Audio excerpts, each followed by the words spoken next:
From Montana's news leader, this is the MTN Noon News.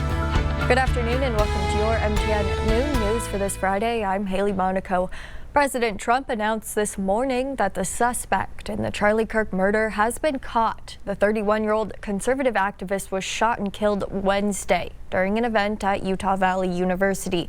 Andres Gutierrez reports from Utah, where authorities say they believe the alleged gunman acted alone. We got him. Authorities identified the suspected gunman in Wednesday's fatal shooting of Charlie Kirk as 22-year-old Tyler Robinson of Utah. A family member of Tyler Robinson reached out to a family friend who contacted the Washington County Sheriff's Office with information that Robinson had confessed to them or implied that he had committed the incident. The development comes after the FBI released surveillance video overnight of a person seen on a roof, then jumping down. Investigators interviewed a family member of Robinson who stated that Robinson had become more political in recent years. Inscriptions on the 3 unfired casings read, "Hey fascist!" Catch! Essentially, somebody that was very close to him turned him in. President Trump broke the news on Fox and Friends, saying a minister and the father of the suspect helped in the arrest. I hope he was going to be found guilty, I would imagine, and I hope he gets the death penalty. What he did, Charlie Kirk was the finest person. He didn't deserve this. The 31-year-old conservative activist was shot and killed Wednesday at Utah Valley University during one of the college campus debates that he became famous for. On Thursday, Vice President J.D. Vance, who is a close friend of Kirk's, along with the second lady and Kirk's widow, escorted his body home to Arizona on board Air Force Two. Andres Gutierrez, CBS News, Orem, Utah. Kirk was scheduled to visit Montana State University on October 7th, and MTN's Gabrielle Cleveland went to the MSU campus to hear what students think about his death. I think it's just tragic, he was kind of a big inspiration to me, since the election. I've been watching him pretty consistently. It's pretty sad. It hit pretty hard. I feel like gun violence has gotten pretty out of control. I know he is a very controversial public figure. There's a lot of people out there in the U.S. that don't really agree with what he has to say. A lot of people do. But just political violence like that in general, I feel is just evil in any way, shape, or form. I do know people that were planning on going to it, which is really scary. Because if that would have happened here, who could have knows what would have happened to them. Yeah, I probably would have gone to see it just to, check it out. Political violence is terrible and bad for everyone in the country. It's going to cause a lot more problems, and it's heartbreaking for his family. Others in Montana paid tribute in their own ways. MTN's Cassidy Powers learns one Bozeman man is organizing a memorial for Charlie Kirk and other recent victims of crime. A school shooting that has left 2 critically injured and the death of a well-known conservative political activist, all in one day. These tragedies have left the nation with heavy hearts and a sense of conflict. But while we can feel separated, one man is working to bring people back together. It was just kind of a gut punch of just like, this is terrible. It continues to happen. Nobody deserves to have their life taken. Wyatt Rabel was born and raised in the Gallatin Valley. A business owner, former swing dance teacher, and avid outdoorsman, Wyatt loves this community and hopes to be a part of it for the rest of his life, even though I'm not much of one to post or be political. But when Wyatt read the news Wednesday afternoon, something changed for him. I've felt many times in the past that I'm not doing as much as I could, and so it just kind of dawned on me that now's the time. On Wednesday, September 10th, Charlie Kirk, a well-known conservative activist, was speaking at Utah Valley University, one of many stops on his national tour. A crowd of hundreds gathered to listen to Kirk speak, but at around 12:20, a shot was fired. Charlie Kirk was killed.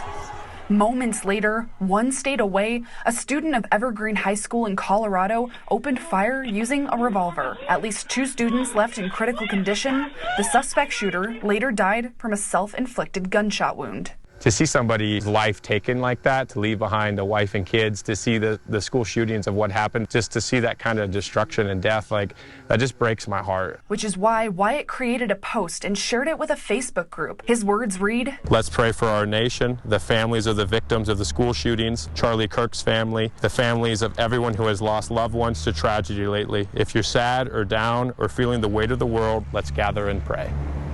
Wyatt's Facebook post has gotten mixed comments and has been deleted a number of times, but Wyatt keeps posting. He's reached out to family and community members in an effort to bring people together. It'd be great if 10 people come. I'll be happy if one person comes. Thursday night, 6 p.m. at Kirk Park, Wyatt is calling anyone who is feeling heavy-hearted after recent tragedies to be there for your fellow community members. When we get together and pray tonight, it's not political. It's not for what I think or what you think. It's, hey, this is suffering and it's wrong, and let's bond over that. In Bozeman, Cassidy Powers, MTN News.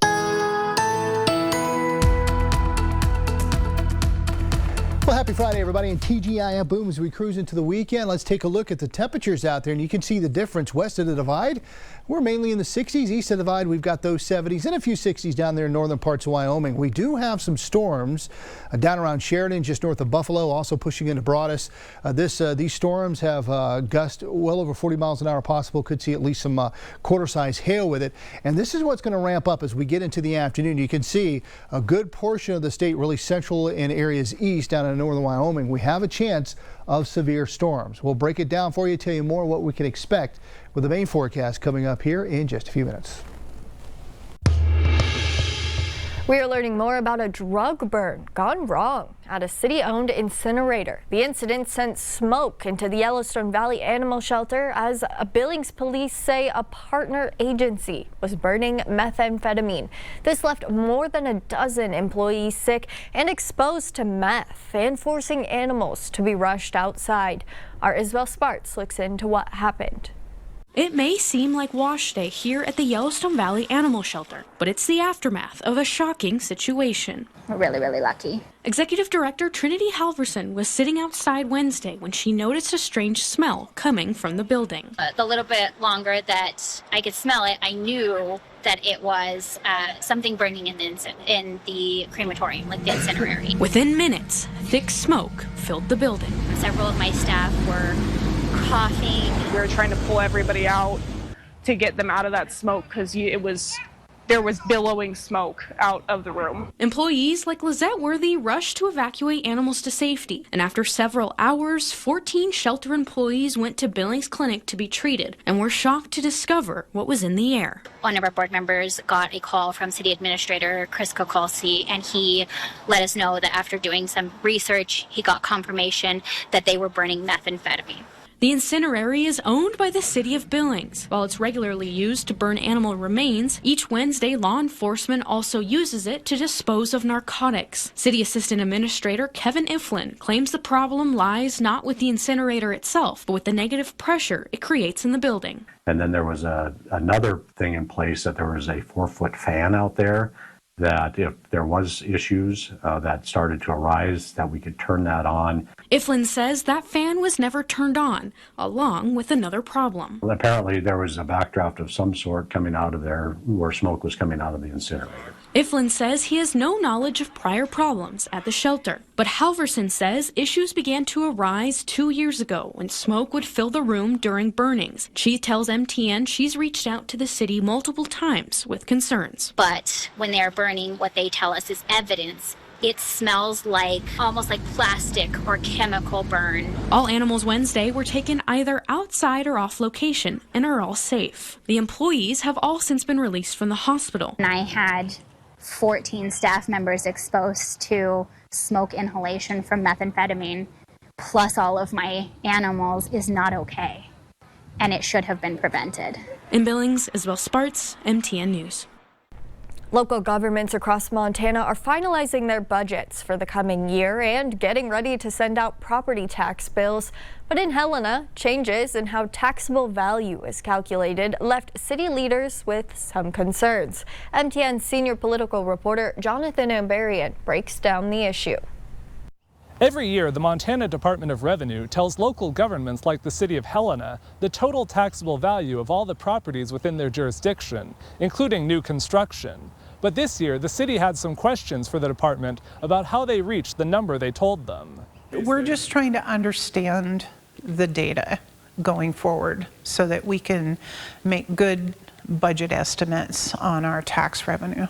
Every year, a local government can raise the same amount in property taxes that it did the year before, plus adjustments for inflation and for newly taxable value on things like new buildings. City Finance Director Sheila Danielson says in recent years, Helena has seen close to $2 million in new taxable value per year, and she put together a preliminary budget estimate for the city expecting a similar amount this year. But when the Department of Revenue made their report to the city, they only identified about $650,000 in new taxable value. It was significantly less than I was expecting. After the city asked for another look, Danielson says the department adjusted that number up to around $1 million. But she believes that's still too low in light of the construction Helena's seen on projects like the Somerville Flats apartments. Still, she says the city had to adopt a final budget based on the information they have now. I did reduce the city's tax revenue by $200,000 from our original estimate to our final budget. State lawmakers did significantly change how taxable values are calculated this year as part of their effort to shift the property tax burden away from residents. Danielson says the Department of Revenue pointed to that as the reason for the surprising value. But she says they've requested more data about how the department made its calculations in hopes of getting more clarification for the future. That's why we're requesting the data from the Department of Revenue. We would just like to be able to do our own analysis. I reached out to the Department of Revenue. A department spokesperson told me they don't have any comment at this time.